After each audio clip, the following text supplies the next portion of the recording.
annaga hooy macana waxaan cabasho ka nahnaa dawladda accountigan cabasho ka nahna qashin bay nagu soo daadiyaan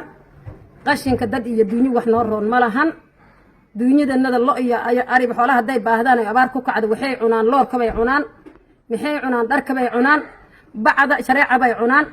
bacda kaloo alaabta maacumaha iyo lagala baxoo dhan bay cunaan mandheera afarteeda koon wasaqda laga soo qaaday mise xaarka laga soo qaaday annaga nagula shubaa nijaasada booyada annakay nagu shubtaa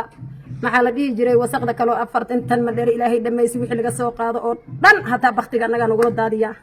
dameerka baktiga baa la keeni ariga baktiga baa la keeni wax noo dhiman adduunyo ma lahan maxaa la dhihi jiray accountida horta damac nagama qabta haddayna damac naga qabi lahayd intaas oo kale anagoo dacwe aan imaadnay odayaalka anagoo dacwe imaadeen waxaan loo soo majiibiba xabsi idinku dheereeya haddaadan rabin haddaa in xabsi idinku dheereeya aadan rabin meesha laskaga kaca 5 sano intan dhexdooda war la'aan ma aan ahayn wax naga hoos qaada waan weyna ilaahina ma waafajinin maanta ka hor idaacad inaan imaadna waxaan codsanaynaa dawladda aan ka codsanaynaa dadweyne aan ka codsanaynaa inta wax garad oo dhan aan ka codsanaynaa qashinkaas meesha lagu soo daadinahay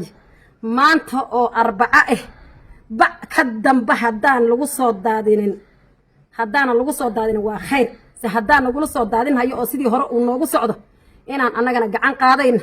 oo nafaan reebanayna ayna lahayn dad noo dhaqan ayna lahayn duunyo noo dhaqan ayna lahayn dawladda taas ha ogaata dadweyne wax garad ha ogaada waxaa la yidhi soomaali nin dhinti iyo nin beenaalay markhaatiyaystaa ha soo baxeen wax garad iyo dawlad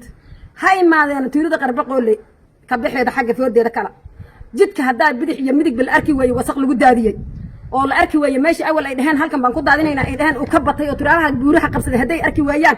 kabtan buulada ka soo soko wasaqdi ku daadatay tuulada dhexdeeda neefka madaxiisa geela ku dhacay meel kasta wasaqdi baa hadda la iskaga daadin hayaa dhib weyn baa nahaya facaad hadda ka hor waxaana u arkin annaka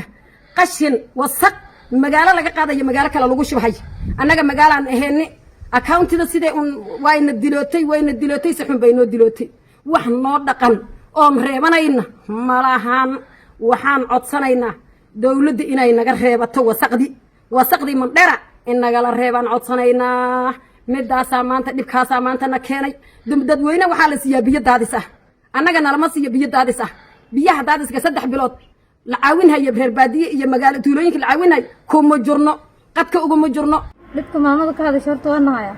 anaga dhanaas banahay qarbaqoolay dhanaas haya waana looga tirigalay laakiin marka hore dawladda nooga tirigashay dawladda hoose waa mid countiga way dawladda countiga marka dhibka asaga ay dawladda inay saas noo ishaas meen ilkala ay noo fiirsan u baahanahay tixsigeeda iyo wasaqdeedana ay naga reeb xoolaha inay ay dhamaadeen oo xoolo neefki aan hadda dameerkan dhaansanayna cidaas fadhiya oo qashinkaas suurna saxaritaas oo soo dhimanaya dhibkeeda ay keensatay bacyihi ay ascanahay guri kale ma haysto wax kale ma ka haysanay xoolaha inaga dhameynaysa xoolaha inay naga dhameynaan rabnaa tixsigeeda waxay qashinkeeda ay naga reeb